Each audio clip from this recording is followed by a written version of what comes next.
आज या ठिकाणी आपण रेल्वे स्टेशन नांदेड या ठिकाणी मॉक ड्रिल घेतलेली आहे। नांदेड शहर हे एक पर्यटन ठिकाण आहे। या ठिकाणी संपूर्ण देश विदेशातील पर्यटक या ठिकाणी येत असतात।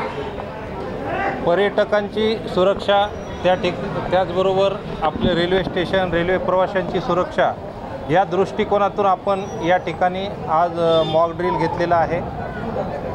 सदरचं मॉक ड्रिल हे लोहमार्ग पोलीस अधीक्षक श्रीमती स्वाती भोर मॅडम, त्याचप्रमाणे नांदेड जिल्ह्याचे पोलीस अधीक्षक श्री अविनाश कुमार साहेब, ATSचे अधिकारी, BDDSचे अधिकारी, QRTचे अधिकारी,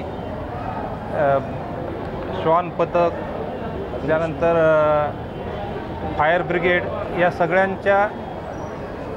सगळ्यांनी मिळून हे आजचं मॉक ड्रिल केलेलं आहे।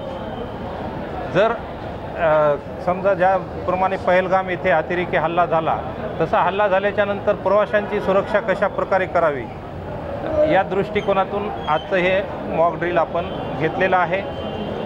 एकूण किती हल्लेखोर होते? या मॉक ड्रिलमध्ये 2 टेररिस्ट यांना QRTच्या जवानांनी ताब्यात घेतलेला आहे आणि ATSच्या ताब्यात त्यांना दिलेला आहे।